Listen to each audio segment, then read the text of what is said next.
A'udzubillahi minasyaitonirrajim. Bismillahirrahmanirrahim. Assalamualaikum warahmatullahi taala wabarakatuh. Alhamdulillahirabbil alamin wassalatu wassalamu ala asyrafil anbiya'i wal mursalin wa ala alihi washabbihi ajma'in. Rabbi shrah li sadri wa yassir li amri wahlul 'uqdatam min lisani yafqahu qawli. Allahumma iftah 'alaina futuhal 'arifin warzuqna fahman nabiyyin. Allahumma kun ma'ana wa lana da'iman ya arhamar rahimin. Hadirin hadirat serta pendengar yang saya kasih sekalian, pada malam ini saya ambil peluang sekali untuk membincangkan orang panggil sebagai tambahan lah kepada tajuk-tajuk berkenaan dengan Maulidur Rasul.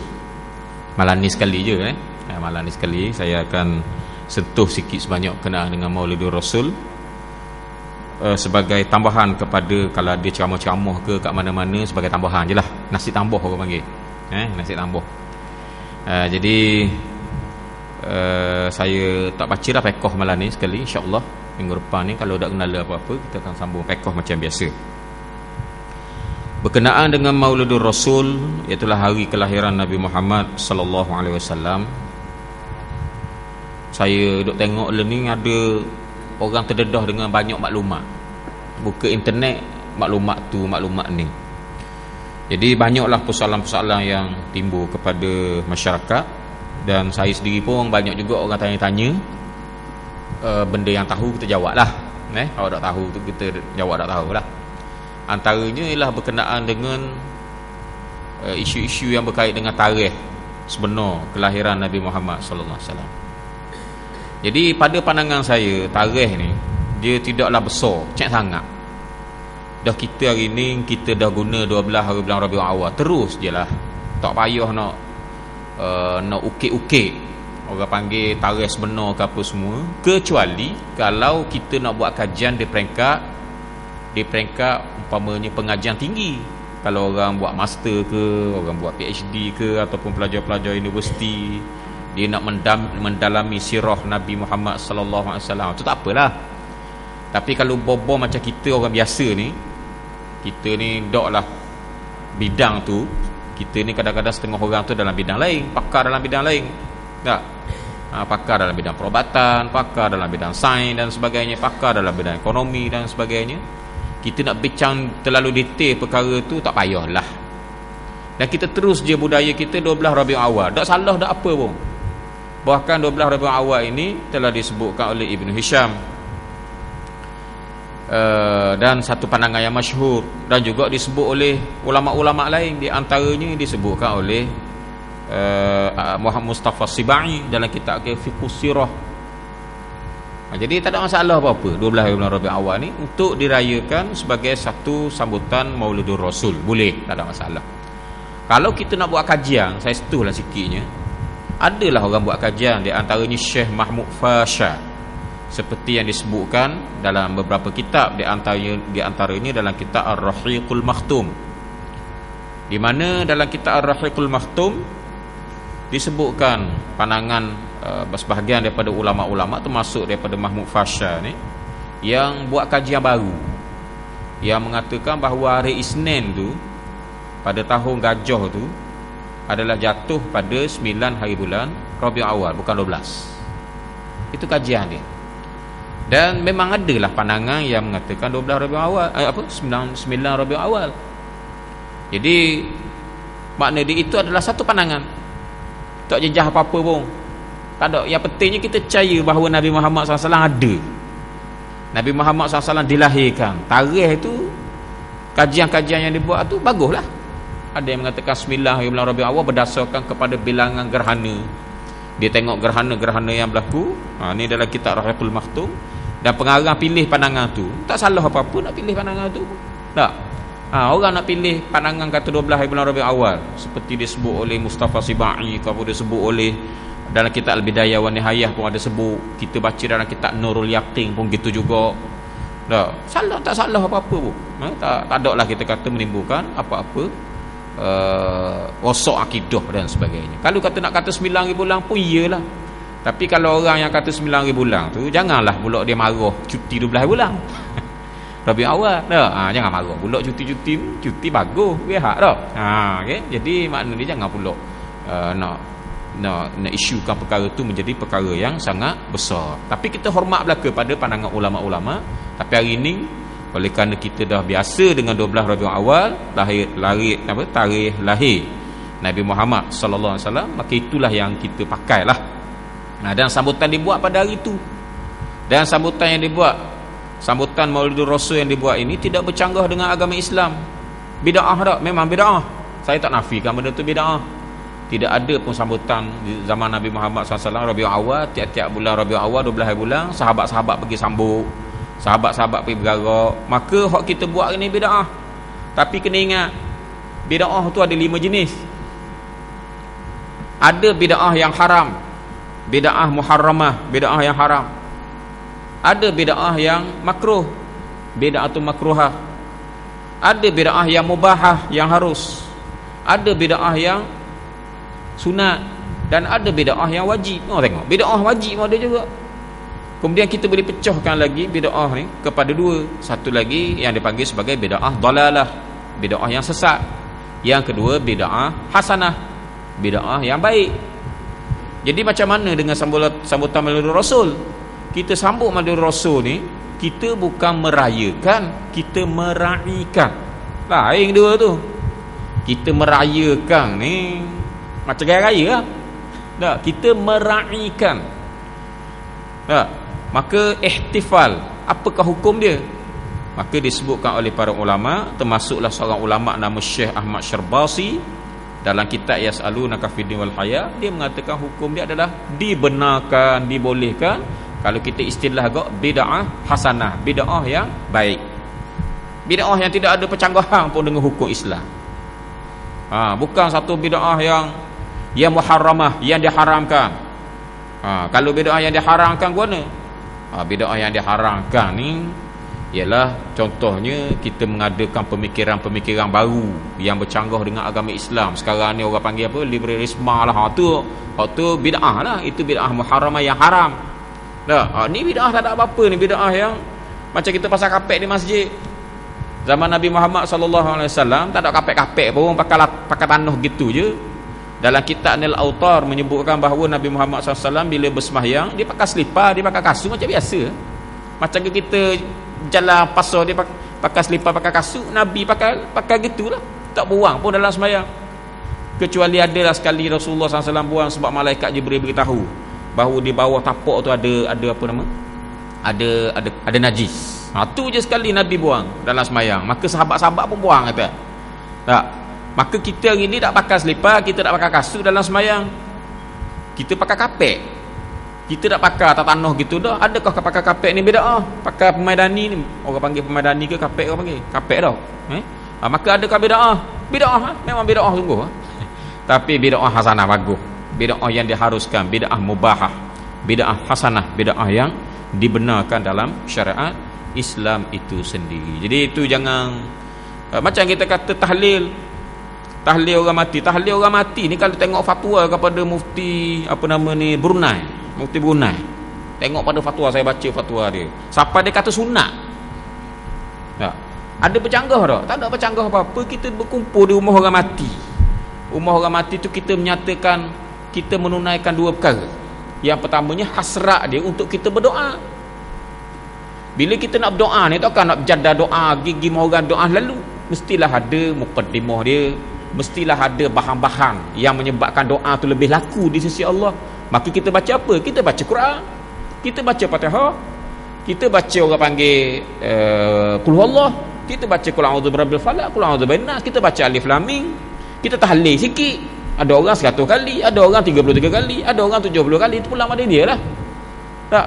Maka itu muqaddimah kita supaya doa kita lebih diterima oleh Allah. Maka kita menunaikan harapan orang yang keluarga si mati untuk kita doakan. Cuma soalnya kita ikhlas dah ikhlas tu je. Setengah orang dia dah ikhlas, dia tak ada niat apa, tak ada ikhlas apa, dia pakai adak gitu je. Ataupun setengah orang kalau zaman-zaman dulu lah tau, dia ratik ni, kita tahlil ni, nak makan makanan tu ada tak kita tak? Itu soal masing-masing, itu bukan soal berkait dengan masalah hukum tu. Itu dia dengan Tuhan pula masing-masing lah pula. Tak? Jadi apa hukum dia? Bid'ah ke? Memang bid'ah lah zaman Nabi tak buat, tapi bid'ah tu adalah mubahah yang diharuskan. Bahkan dalam saya sebut dah tadi dalam fatwa daripada Mufti Buna mengatakan siapa pekat benda tu sunat disebut. Tak? Kita tak katalah sunat, kita kata haruslah. Jangan pula kata sunat lebih-lebih tak boleh juga ni. Kadar yang kita kata kadar tu, tapi kita hormatlah pandangan hak dia kata tu. Yang sahih bersama sebut tu, mana dia boleh lah kita pakai untuk satu fatwa dia. Tak? Tapi makna dia benda tu adalah tidak bercanggah dengan agama Islam, maka kita boleh teruskan dan dia masuk dalam bid'ah yang hasanah. Itu yang pertama. Yang kedua, kita pergi rumah orang. Kita pergi rumah orang tu sedang kematian suami dia, orang tu sedang kematian isteri dia, orang tu sedang kematian ayah dia, kematian mak dia, anak dia, orang yang dia sayangi. Maka bila kita pergi tu, sekurang-kurangnya kita telah menghiburkan keluarga si mati. Tak? Pada duduk ingat hak orang mari kau lega sikit. Orang mari bukan saja orang mari berdoa, orang mari bertahlil. Maka bid'ah kepada tu memang bid'ah, tapi bid'ah yang hasanah, yang molek, yang bagus, yang kena teruskan benda tu supaya kita ni dapatlah tolong orang mati. Dan nak buat guna gitu dah tak? Nak tolong orangnya cara doa gitulah. Kita nak tolong, nak hulu-hulu benda lain tak boleh dah. Dalam kubur tu kita hulu melalui sistem doa macam tu je. Dah. Jadi saya nak katakan bahawa ada bid'ah yang baik, ada bid'ah yang tak baik. Jadi sambutan Maulidur Rasul ni termasuklah kita berarak tu satu tunjuk perasaan sebenarnya, tunjuk perasaan sayangnya kita ke Nabi. Kita tunjukkan perasaan kita melalui orang panggil berarak. Tak ada masalah, boleh. Itu dibenarkan, tapi janganlah ada benda yang melampau. Berarak juga, ngorak juga tu ambuh lah. Ambil kesempatan hak tu hak pribadilah tu. Mentang-mentang nak berarak, puang pergi solat lebih-lebih, pakai ketak-ketak umpamanya, tu tak boleh lah. Tak, mentang-mentang dia tu nak berarak, tengok ada juga orang duk tengok dia maknya, dia rasa gitu dia begitu merah tak umpamanya tak. Kalau orang lelaki tak apa nak solat pun. Orang lelaki ada masalah nak solat, orang lelaki lain dengan hukum orang puang. Orang puang dia pakai pakaian ketat, haram hukum dia. Tengok dalam kitab mana-mana pak mazhab semua kata haram belaka. Tak, hak ketat ni cuba tengok dalam kitab mana pun. Saya tengok baru ni dalam kitab mazhab Maliki pun dia kata haram longgar sikit. Dalam kitab Mawahibul Jalil pun dia kata haram juga. Tapi kalau orang lelaki pakai ketat, hukum dia makruh. Tidak sama. Ada dua pandangan, ada kata makruh, ada kata harus. Dia beza sikit orang lelaki dengan orang puang. Jadi orang lelaki kalau dia pakai wajin ketat tak ada masalah, tidak haram lagi. Tapi kalau orang puang pakai ketat-ketat, dak natis wajin, pakai baju kurung, kalau ketat pun haram dah. Jadi kalau dia berarak, kalau dia pakai ketat, tu soal lain. Tapi berarak tu sendiri dibenarkan. Dia tidaklah bercanggah dengan agama Islam selagi mana tidak ada unsur-unsur mukhalafah ataupun bercanggahan dengan hukum Islam itu sendiri. Dia sikit ada solat dan sebagainya. Itu yang saya sebutkan. Jadi ini sebagai mukaddimah saya dalam berkait dengan Maulidur Rasul. Takutlah benda-benda jadi isu dan sebagainya. Yang keduanya ialah kita tengok kepada poin kita kenaan dengan Maulidur Rasul itu sendiri. Maulidur Rasul ni adalah satu peristiwa yang sangat besar sebenarnya. Besar sungguh peristiwa Maulidur Rasul. Di antaranya ialah kerana apa? Kerana dia membabitkan kelahiran seorang yang bergelar Nabi. Yang mana Nabi-Nabi zaman dulu ada yang telah sebut Nabi Muhammad sallallahu alaihi wasallam. Bahkan kalau kita baca kisah Nabi Adam tu dalam beberapa kitab sejarah, umpamanya kita katakan bahawa Nabi Adam tengok dah nama Muhammad Muhammad Rasulullah. La ilaha illallah Muhammadur Rasulullah dah ada dah di pintu syurga. Nabi Adam tengok dah nama Muhammad sallallahu alaihi wasallam. Walaupun hadis itu dipertikaikan oleh ulama, tapi ada cerita. Tengok dah nama Muhammad sallallahu alaihi wasallam. Bahkan ada ulama yang mengatakan, ahli sejarah mengatakan bahawa Nabi Adam bertawassul bihaqqi Muhammad, dengan hak Muhammad sallallahu alaihi wasallam, supaya Allah Taala ampunkan dosa dia kerana dia telah makan buah yang dilarang oleh Allah Subhanahu wa taala. Kemudian Nabi Isa alaihi salatu wasallam terang-terang sebut nama Muhammad sallallahu alaihi wasallam, tapi dia sebut bukan Muhammad, Ahmad. Disebutkan dalam Quran Wa idh qala Isa ibn Maryam ya bani Israil inni rasulullahi ilaikum musaddiqan lima baina yadayya minat Taurah wa mubasysyiran bi rasulin ya'ti min ba'di ismuhu Ahmad. Wahai Bani Israel, aku adalah nabi kepada kamu yang membenarkan apa yang ada dalam kitab Taurat dan memberi berita gembira seorang nabi selepas daripada aku, nama dia Ahmad. Muhammad lah, Ahmad tu Muhammad lah. Nama Nabi Muhammad ni banyak tak? Maka saya nak sebutkan ada orang nabi sebelum daripada Nabi Muhammad SAW telah sebut dah nama nabi kita Nabi Muhammad SAW. Sebab tu bila lahirnya Nabi Muhammad SAW, dia adalah satu peristiwa yang sangat besar. Dan Allah Ta'ala beri satu keistimewaan kepada kelahiran Nabi Muhammad SAW. Sebab Nabi Muhammad ni sallallahu alaihi wasallam, dia ni wama arsalnaka illa rahmatan lil alamin.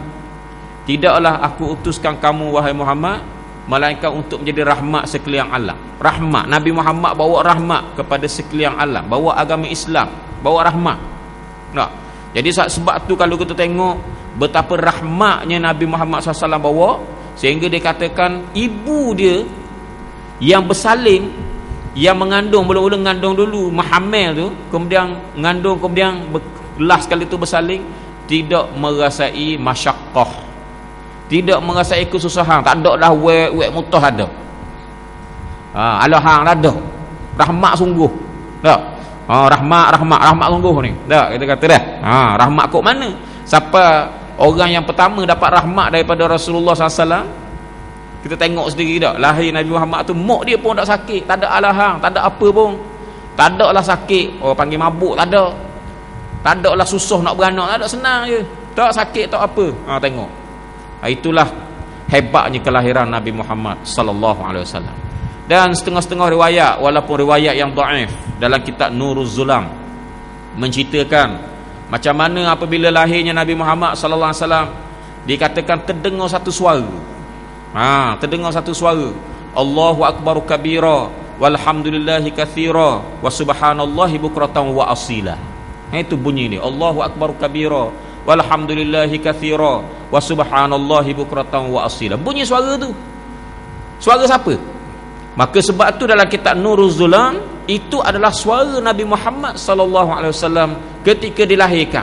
Ada riwayat dalam kitab Nuruz Zulam sebut bahawa Nabi Muhammad SAW bila dilahirkan boleh cakap. Walaupun riwayat tu lemah, riwayat tak kuat lah, kuat tak sebut begitu, tapi sekurang-kurangnya ada riwayat yang disebutkan oleh ulama dalam kitab Nuruz Zulam. Imam Muhammad An-Nawawi Ad-Dimashqi, dia disebutkan bahawa ada kataan yang diuluah yang disebutkan oleh Nabi Muhammad SAW, iaitu Allahu akbar kabira walhamdulillahi katsira wa subhanallahi bukratan wa asila. Kita buat baca dalam ni tau, dalam semayang doa iftitah. Doa iftitah kita tu gabung dua sebenarnya. Dia doa iftitah Nabi baca hak tu tadi, saya baca tadi itu satu. Waktu bukan kerana Nabi baca masa kecil itu, masa dah jadi Nabi ajar kepada sahabat dia. Satu lagi lah wajah tu wajhiyal ladzi fatara sama-sama habis tu. Kita baca tu dua, kita gabung dua. Kita gabung dua. Tu orang Melayu kini gabung dua. Nabi baca satu semayang dia baca ni, satu semayang baca ni. Kita pergi gabung dua, tak ada masalah. Bagus, ikut sunnah belaka dah. Hak Nabi buat, Nabi Muhammad SAW buat. Maka lahirlah Nabi Muhammad SAW. Dan dalam kitab Zadul Ma'ad menyebutkan wulida mahtunan masrura, disebutkan bahawa dilahirkan dalam keadaan telah berkhatam dan pusat dia bersih dah. Hak lain masalah pusat saja pun dah akak nak dah bedok beli. Nabi Muhammad SAW tak payah bedok dah. Tak bersih. Tak ada pusat pun bersih dan dalam keadaan berkhatam. Dalam satu riwayat disebut dalam kitab Zadul Ma'ad. Dan ada riwayat yang kedua mengatakan Nabi tidak berkhatam sebenarnya. Sebabnya ialah pada hari yang ketujuh Abdul Muttalib yang telah mengkhatamkan dia, telah mengkhatamkan Rasulullah sallallahu alaihi wasallam. Jadi itu. Kemudian saya nak sebutkan bahawa apabila kita menyambut Maulidur Rasul ni, kita kena buat beberapa perkara. Kebaharukan balik. Orang panggil apa? Orang panggil tajdidkan balik. Tajdidkan balik semangat Maulidur Rasul tu dengan beberapa perkara.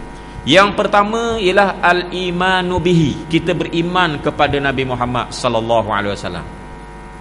Beriman kepada Nabi Muhammad sallallahu alaihi wasallam bahawa dia adalah seorang rasul yang diutuskan kepada seluruh manusia.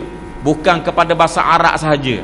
Sebab ada juga yang mengatakan bahawa Nabi Muhammad SAW ni diutuskan untuk orang Arab sahaja, bukan untuk bangsa-bangsa lain. Itu salah, itu bercanggah dengan agama Islam. Sebenarnya Nabi Muhammad SAW adalah rahmatan lil alamin. Dia adalah rahmat kepada seluruh alam. Disalah dia, kerasulan dia, kenabian dia menjangkau jauh kepada semua bangsa, bukan kepada bangsa Arab je, tapi kepada bangsa Melayu sekalipun, kepada bangsa mana pun. Jadi sebab tu apabila Nabi Muhammad SAW dia adalah Nabi kepada seluruh bangsa, sebab tu Nabi Muhammad SAW dia berdakwah kepada semua bangsa.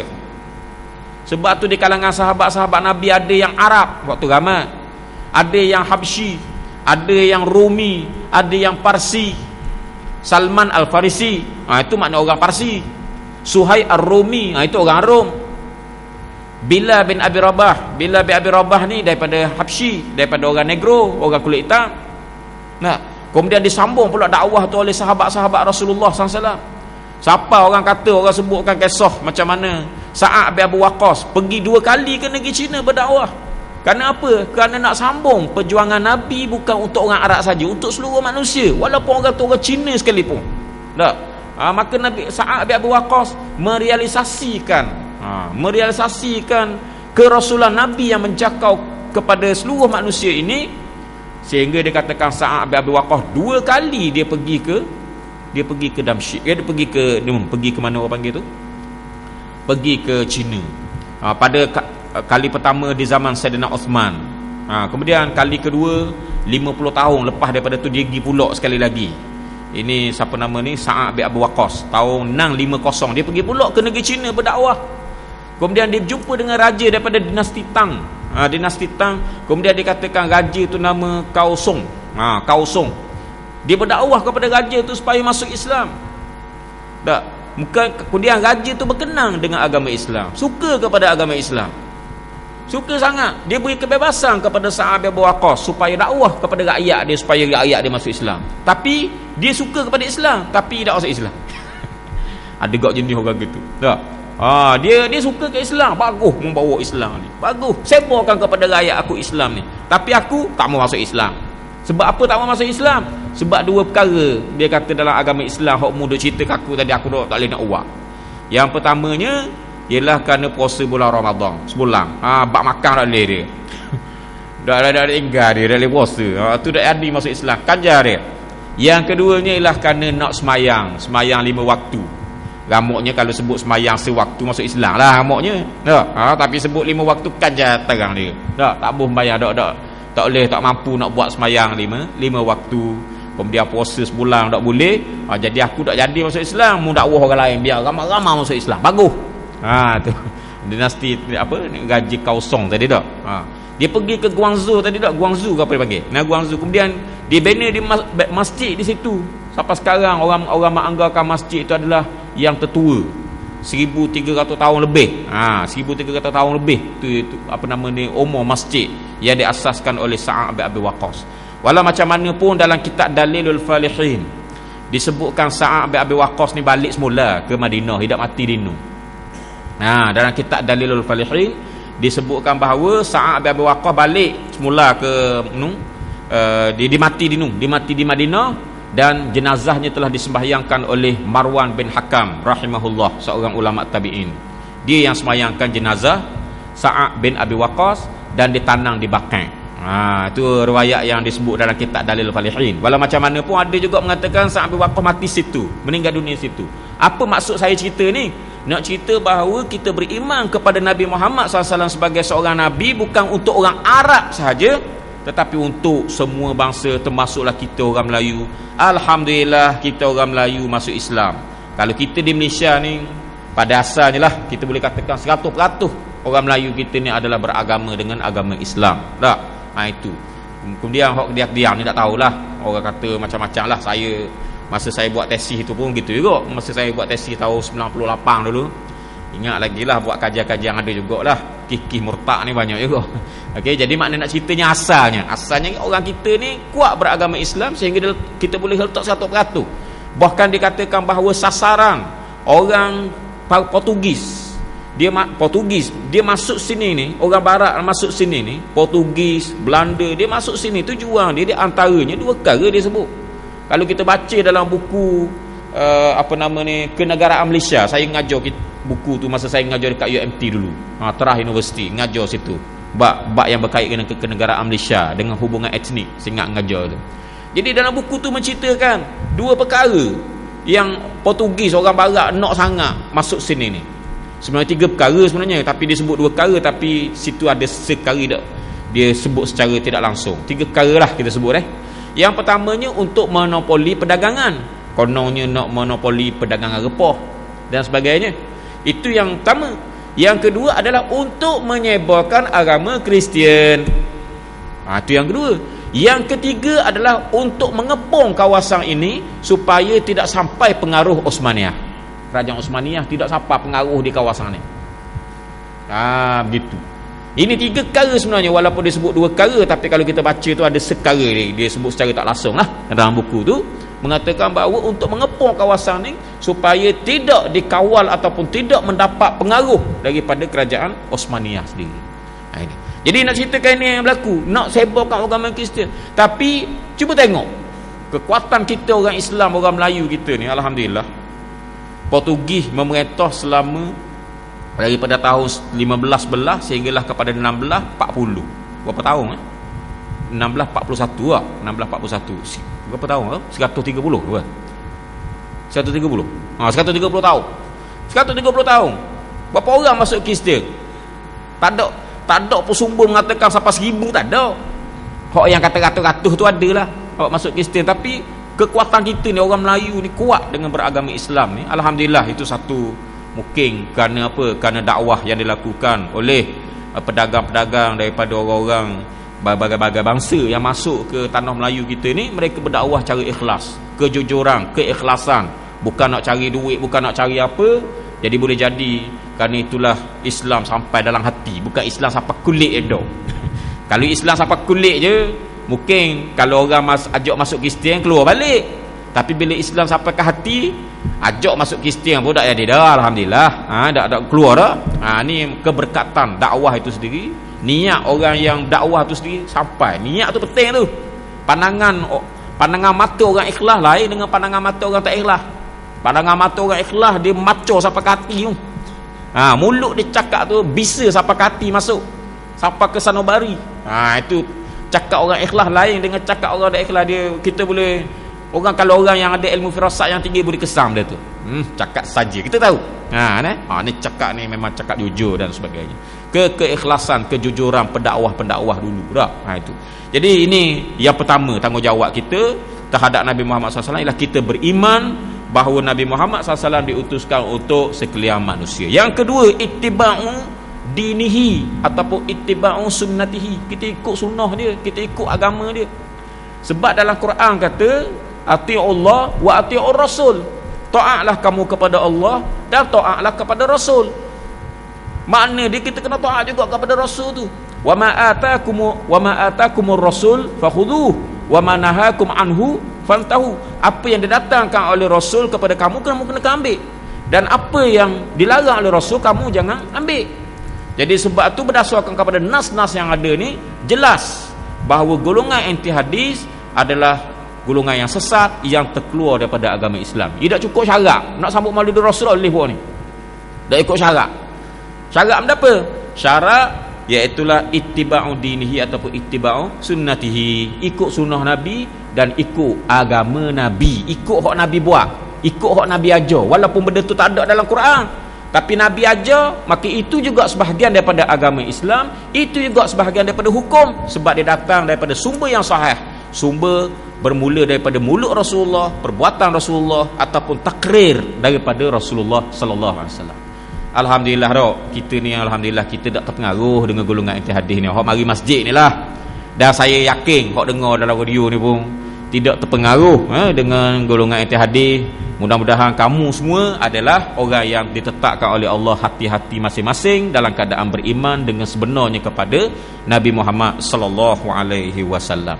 Jadi saya nak sebutkan di sini bahawa kita kena ikut agama Nabi Muhammad. Kita kena ikut sunnah Nabi Muhammad SAW. Itu kewajipan kita. Sumber yang kedua selepas daripada Al-Quran itu sendiri. Dah ada ke hak tak ada dalam Quran tapi ada disebut dalam hadis? Bapa tak adanya hak tu berlambak. Antaranya rakaat semayang kita ni. Semayang garik tadi 3 rakaat, semayang isya lagi 4 rakaat, esok bangun-bangun pagi semayang subuh 2 rakaat. Kemudian tengah hari kita semayang zuhur 4 rakaat, semayang asar 4 rakaat. Ambil mana? Ambil daripada ajaran Nabi Muhammad sallallahu alaihi wasallam. Berkenaan dengan nisab, berkenaan dengan haul dalam zakat, ambil mana? Ambil daripada sunnah Rasulullah sallallahu alaihi wasallam, daripada hadis-hadis Nabi Muhammad sallallahu alaihi wasallam. Tak berhubung dengan pakaian tertentu. Umpamanya orang lelaki tak boleh pakai cincin mah. Cincin swasta tak apa, cincin mah tak boleh. Cincin swasta tak apa, jangan bimbang cincin swasta. Tak ada. Saya ingat dulu mufti dulu nama Syekh Yusuf Zawawi ada dalam fatwa dia. Kalau cincin swasta ni dia kata kalau mah banyak tak boleh. Tapi kalau mah sikit dibenarkan. Itu orang nak panggil mah, orang panggil swasta. Tak apalah, boleh. Nak pakai pun tak ada masalah apa-apa. Hak yang swasta ni tak ada masalah. Walau macam mana pun kita hormatlah pandangan sebahagian daripada ulama Islam yang mengatakan swasta pun haram juga. Antaranya dalam kitab Safinatul Hukam. Dalam kitab Safinatul Hukam, kitab ni mengatakan bahawa pakai swasta adalah haram. Kemudian di antaranya fatwa daripada Sahibus Samahah daripada Mufti Negeri Brunei mengatakan hukum dia adalah haram. Itu kita hormatlah. Jangan pula tak hormat tapi walau macam mana pun benda ni terdedah kepada 2 perkara, iaitu sama ada halal sama ada haram. Pilihlah mana satu. Dan pada pandangan saya pribadi, pakai swasta tidak termasuk dalam benda yang diharamkan. Pakailah sebab dia kadar mah yang sedikit seperti yang saya sebutkan tadi. Jadi mah tak boleh. Swasta tu cerita lain lah. Mah tu haram. Sutera tu haram bagi orang lelaki. Ada dalam Quran? Tak ada. Ada dalam hadis bab sutera tu? Tak ada juga. Daripada mana? Daripada hadis Nabi Muhammad sallallahu alaihi wasallam. Jadi kalau kita nak pakai hadis Nabi Muhammad sallallahu alaihi wasallam, hari ni berderu orang pakai mah, hari ni berderu orang pakai sutera. Tak. Jadi anda kena ikut Nabi Muhammad sallallahu alaihi wasallam, hadis dia, maka kita pun ikut hukum yang terdapat dalam hadis tersebut. Dan kadang-kadang hadis Nabi Muhammad ataupun ajaran Nabi Muhammad SAW itu sendiri, dia kadang-kadang banyak pula orang panggil cabang-cabang tafsiran. Cabang-cabang tafsiran ni orang panggil apa? Orang panggil mazhab. Ada mazhab Syafi'i, aliran mazhab Syafi'i, ada aliran mazhab Maliki, ada aliran mazhab Hanafi, ada aliran mazhab Hambali, bahkan beratus-ratus lagi. Beratus-ratus sebenarnya mazhab, tetapi tidak mudawwan. Mudawwan ni tidak tertulis secara sistematik. Sebab tu tidak timbul mazhab lain. Yang banyak timbulnya mazhab-mazhab ni je. Hak 4 ni lah daripada kalangan ahli sunnah. Masuk lagi mazhab Daud Az-Zahiri. Hak tu je lah. Hak ni yang mudawwan. Kalau mazhab Az-Zahiri ada satu kitab dia Al-Muhallah. Jadi mudawwan ni maksud tertulis, tercatat. Hak ni yang tercatat. Hak lain tu tidak tercatat secara sistematik. Sebab tu hak lain kita tak tahu sebenarnya ada. Jadi aliran kita nak ikut sunnah Nabi ni, tafsiran dia ada pula. Tafsiran yang bermacam-macam. Ada tafsiran mazhab Syafi'i, ada tafsiran mazhab Hanafi, Maliki sebagainya. Dan tafsiran-tafsiran ni semua betul belaka. Betul tu macam mana tu? Walaupun kita nampak perbezaan pendapat, tapi sebenarnya mereka ini berijtihad. Berijtihad dan mengeluarkan hukum, dan kadang-kadang nampak berlawan antara satu sama lain, tapi sumber yang sama. Dan kadang-kadang kita pun raih juga pandangan mazhab lain. Dalam kisah ni, hari ni kita menghadapi masalah mendapa ni, masalah banjir. Banjir bersorak ini tau. Bukan hari ni. Mana dia dalam tahap ni lah. Sekarang ni alhamdulillah nampaknya lega dah sikit dah. Lega banyak dah ni alhamdulillah. Bila banjir, kemusnahan berlaku, terutama sekali di Kelantan, di orang panggil Manik Urai ke, begitulah lebih kurang nama tepat. Tak. Kemusnahan tu macam kalau kita tengok lek-lek macam Sanawi. Sanawi pula. Tsunami. Sanawi kelas Sanawi dekat sana dia. Tsunami macam tsunami. Ada yang habis cabut rumah pun ada. Dan ada pula gambar-gambar orang buatan pun ada tu. Gambar buatan ni macam-macam. Hak tu gambar tak betul, orang reka orang ni tak tahu dah, orang pandai dah. Jadi macam-macam. Jadi kalau kita tengok situ boleh tak kita ni, kita tak keluar zakat lagi? Boleh tak kita keluar zakat untuk bantu kepada mangsa-mangsa banjir yang kehilangan rumah, kehilangan macam-macam ni, yang dah hilang tangga je. Tengok dalam gambar tu. Rumah hilang, tangga dah. Rumah tangga tu tangga je ada. Rumah ada orang. Maknanya kita kata hanyut, hancur dah kita kata, sebabnya orang panggil banjir yang terlalu besar, air melimpah dan sebagainya. Boleh tak kita guna zakat, kita tak keluar lagi, tol lah tak keluar lagi ni. kena pula orang kaya sikit, kena 2,000 contohnya. Buat contoh lah. Boleh tak nak keluar zakat, nak beri kepada mangsa-mangsa banjir tu? Apa hukum dia? Ataupun institusi kerajaan sendiri nak keluarkan zakat, macam Medan ke mana-mana lah, Medan negeri Terengganu ke Medan negeri lain-lain lagi, umpamanya, boleh ke tidak dia nak keluarkan zakat atas nama zakat, nak bantu kepada mangsa-mangsa banjir ni? Tak, umpamanya. Maka boleh ke tidak? Maka situ kita tengok apa nama ni, kepada aliran-aliran pemikiran ni, yang mana yang kita nampak sesuai, yang mana boleh manfaat dan menepati dengan maqasid syariah, kita boleh pakai. Antaranya pandangan Dr. Yusof Qaradawi dalam kitab dia Fiqhuz Zakah. Dia masukkan puak-puak ni, orang-orang yang kehilangan harta benda ni, termasuk dalam kalangan yang kawaris, yang menghadapi krisis, yang menghadapi musibah. Yang mana orang macam ni masuk dalam al-gharimun, dia anggap sebagai orang berhutang, maka boleh terima zakat. Jadi masa-masa banjir ni boleh terima zakat tak? Boleh, berdasarkan kepada fatwa dan sebut dalam kitab Fiqhuz Zakah. Dalam bab al-gharimun. Kalau cari dalam bab apa nama lain, tak ada lah. Bab al-gharimun tu tengok bawah tu dia ada tulis. Dia tulis, kemudian ada cadang pula, ada sistem takmin dan sebagainya. Sistem takmin, adalah sistem takmin, orang panggil apa tu, insurans dan sebagainya. Jadi saya nak katakan boleh tak? Boleh. Kalau kita nak tengok kepada mazhab kita, mungkin tak boleh. Bukan mungkin dah, memang tak boleh pun. Al-gharimun ni sikit je dia punya sasaran tu. Sebab al-gharimun ni sama ada orang tu hamba yang mukatta ataupun hamba yang apa nama, hamba yang penuh, yang nak dibebaskan daripada perhambaan. Itu pun dalam mazhab Maliki yang boleh. Mazhab kita tak boleh juga, mazhab Syafi'i tak boleh juga. Yang bolehnya yang mukatta je yang boleh ni. Tak, maknanya kita keluar daripada kotak mazhab Syafi'i kepada pandangan lain, walaupun bukan daripada mazhab Syafi'i sekalipun, sebab kita nak tengok kepada kesusahan orang tu, dan kita tengok matlamat zakat itu adalah untuk menolong, menstabilkan ketidakstabilan masyarakat. Ada miskin, ada kaya, ada susah, ada senang tu. Jadi matlamat dia untuk menstabilkan perkara tu. Tengok pada krisis banjir pada tahun ini, kita boleh katakan, kita boleh pakai pandangan Dr. Yusof Qaradawi yang mengatakan bahawa boleh hukum dia kita beri zakat untuk mangsa-mangsa banjir. Boleh. Begitu. Itu mana tidak bercanggah tu dengan ittiba' sunnati, ikut sunnah Nabi, tak bercanggah. Walaupun nampak ada percanggahan dengan mazhab Syafi'i, tapi sebenarnya tak bercanggah. Tak bercanggah sebab apa? Dalam kotak apa?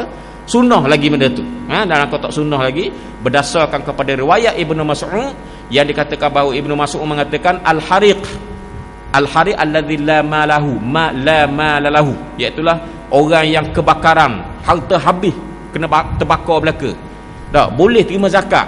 Itu yang disebut oleh Ibnu Mas'ud. Kita kiaskan sekarang ni dengan banjir dengan terbakar.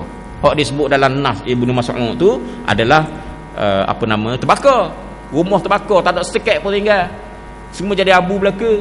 Maka samalah kedudukan dia dengan banjir yang tak ada belaka, semua hilang belaka dah, hanyut semua kelengkapan rumah, pakaian, dapur dan sebagainya. Jadi boleh kita keluarkan zakat melalui itu. Dan contohnya ada orang timbul persoalan, boleh tak kita duduk di Terengganu, kita nak keluar zakat, kita keluar zakat tu di Kelantan, sebab Kelantan paling teruk sekali tak kita katanya.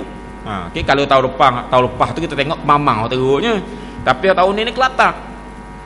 Bahkan ada orang kata, orang dakwa bahawa boh ni lebih besar daripada tahun 1926. Itu kita tak tahulah dakwaan tu betul tak betul. Besar sungguh. Tak, boleh ke kita ambil zakat hak Terengganu ni, kita negeri lain, kita bawa ke negeri lain, boleh tak? Maka saya tengok dalam kitab Fiqhus Sunnah, saya sabit, dinakalkan di situ, dinukilkan pandangan mazhab Syafi'i, tak boleh. Tak boleh. Kita kena hulurkan bantuan kepada orang miskin dan orang yang layak duduk di tempat kita dulu. Tak boleh.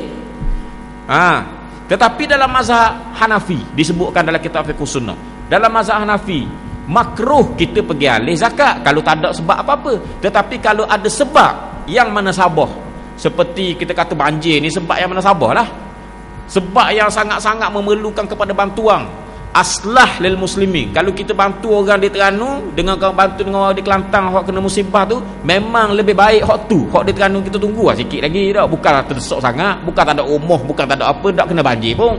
Kalau hak nu yang kena lagi, kalau itu Lebih baik dalam kitab, dalam mazhab Hanafi mengatakan bahawa maka dak makruh dah. Boleh kita alih zakat hak teranu tadi, kita boleh bawa ke tempat lain. Contohnya di Kelantan hak tadilah dalam keadaan yang teruk sebegitu. Boleh dasar pada mazhab Hanafi. Mana walaupun kita tukar mazhab, tapi kita tak lari lagi daripada sunnah. Kita tak lari lagi daripada ajaran Nabi Muhammad sallallahu alaihi wasallam. Tapi jangan mudah sangat. Nak tukar tu tanya dululah sepatah. Dah, tanyalah orang pandai. Kita banyak ustaz lah. Dah, hok ngajar di masjid ni merasa tak malang ngajar dah. Ada orang ngajar, tanya ustaz-ustaz yang ngajar bab pekoh tu dah. Siang hari pun dengar kata ada orang ngajar dah. Ada kata Datuk Ambok pun ada ngajar sini, seorang ulama yang hebat dah. Maka tanya dia. Tak, kita kata sebelum kita nak bertindak tu boleh ke tak boleh, tengok pula pada mazhab lain. Maka itu dibenarkan. Jangan pula kita nak tukar mazhab mudah-mudah, tanya dulu sepatah. Itu adab lah. Nak pakai reka-reka bahan rambang tak boleh. Sebabnya takut pahala pun pahala bahan rambang. Pahala bahan rambang faham tak? Pahala bahan rambang ni tak ada pahala lah. Pahala bahan rambang ni tak sama dengan pahala berilmu tak? Pahala orang berilmu tu pahala yang betul. Pahala bahan rambang ni tak ada pahala lah maksudnya. Gitu. Jadi itu keadaannya. Kemudian di antaranya lagi lah as-salah sebelum as-salah tu ialah nasrudinihi, menyebarkan agama Islam, menyebarkan agama Nabi Muhammad SAW. Ini bila kita sambut Maulidul Rasul, kena ada ni perkara ketiga ni. Benda apa? Sebar agama Nabi Muhammad SAW. Jangan kita nak sambut Maulidul Rasul tapi seorang pun dalam hidup kita ni tak ada sejarah pun dalam hidup kita mengislam kau orang bukan Islam. Seperti mana saya sebut dalam 2-3 minggu yang lepas, bahawa dakwah hari ini memerlukan kepada dakwah kepada orang bukan Islam. Jangan duk main dakwah kalangan orang Islam je, duk ceramah ke orang Islam je. Tak, pergi masjid tu pergi masjid ni, pergi forum tu pergi forum ni, baguslah benda tu, tapi kena lebarkan lagi. Bahkan keutamaan kita sekarang ni berdakwah kepada orang bukan Islam tu. Cara dia tu boleh fikir, boleh bincang cara macam mana. Tak, boleh bincang. Mungkin ada orang pengalaman-pengalaman yang lepas, dia gunakan pengalaman tu, dia berjaya mengislamkan 10 orang, 30. Kita gunakan pengalaman-pengalaman tu. Boleh jadi melalui forum, boleh jadi melalui seminar, boleh jadi melalui conference dan sebagainya, boleh jadi melalui pembentangan kertas kerja dan sebagainya. Tak, boleh cara tu terpulang, itu boleh bincang. Tapi kena ada semangat berdakwah kepada orang bukan Islam. Kita hari ni duk dakwah sama-sama buat kita. Bagus. Jangan kata tak bagus, itu pun wajib juga, tapi dia kena sama naik. Ada setengah orang dia kata, bila saya cakap gini, ada dia kata benda apa? Kita dahulukan orang Islam dulu, biar molek apa semua, baru kita. Nabi dia buat dua-dua kaligu. Itu masalah ni.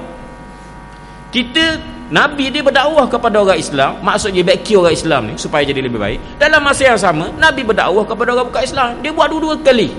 Di Mekah Rasulullah tarbiyah orang yang bukan Islam, orang yang Islam dah, di rumah Arqam bin Abi Arqam. Dalam masa yang sama, dia ajak Saidina Umar masuk Islam, dia ajak Abu Jahal masuk Islam. Saidina Umar masa tu dah Islam lagi lah. Dia ajak Al-Mughirah, Al-Walid bin Mughirah masuk Islam. Dia ajak Umayyah bin Khalaf masuk Islam. Dia ajak Abu Sufyan masuk Islam. Dia ajak dan ajak.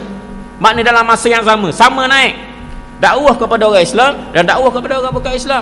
Kita gitu juga. Kita kena buat gitu, baru seimbang molek. Tapi kalau kita duk tupu dakwah kepada orang Islam saja, takut kaya gitu jelah. Tak, kita kata dah. Maksud kita nak supaya kita dakwah kepada orang bukan Islam. Ada juga sumbangan kita berilah. Tak, cari jalan. Saya dah sebut contohnya, kalau kita pergi kedai tayar ke, beki tayar ke, beki kereta ke, sambil-sambil di beki kereta, ajak masuk Islam. Acong, masuk Islam lah acong. Umpamanya tak. Kita beki tapau tayar umpamanya, ataupun tukar tayar, tukar tiu. Pancik tengah jalan motosikal kita, pergi kedai sambil-sambil dia beki, ajak masuk Islam. Kena buat ada cara tu cara tak langsung. Cara yang langsungnya ialah dengan cara yang saya sebut tadi, seminarnya ataupun pergi maknanya kita termasuklah kita kata dah orang-orang yang daripada golongan-golongan dakwah, jemaah-jemaah yang berkait dengan dakwah. Jangan duk pusing kepada orang Islam saja dah. Jangan duk masuk kampung untuk orang Islam je dah. Cari juga orang yang kampung-kampung yang bukan Islam. Sebagaimana masuk ke kawasan-kawasan orang Islam, masuk juga kawasan-kawasan bukan Islam, berdakwah. Dah memang payah orang nak terima, itu ujian. Baru kita rasa perik dakwah sebenarnya macam mana. Waktu lah. Itu maknanya kita kata apabila kita sambut Maulid Rasul, kena ada semangat nasrudinihi, iaitulah kena sebarkan agama Nabi Muhammad SAW. Dah banyak lagi lah dia sebenarnya ada 9 perkara kita kena buat. 9 perkara barulah kita benar-benar menyambut Maulidur Rasul sebenarnya. Kalau kita, saya sebut tadi 3 perkara je dah. Tak takut ada ustaz-ustaz lain sebut lepas pada ni, iyalah tu sambungan dia tu dah. Tu jadi apa yang baik adalah daripada Allah, yang tak baik daripada saya, dan saya bertaubat kepada Allah Subhanahu Wa Taala. Wabillahi taufiq wal hidayah. Wassalamualaikum warahmatullahi taala wabarakatuh. Bismillahirrahmanirrahim. Alhamdulillahirabbil alamin. Wassalatu wassalamu ala Rasulillah wa ala alihi washabbihi ajma'in. Allahumma ighfir lana warhamna tub alaina fiqna wahdina wa atina min ladunka rahmah wa hayyi lana min amrina rasyada. Allahumma hdi qaumi fa innahum la ya'lamun. Wa sallallahu ala sayyidina Muhammadin wa ala alihi washabbihi wasallam. Alhamdulillahirabbil alamin. Taqabbalallah.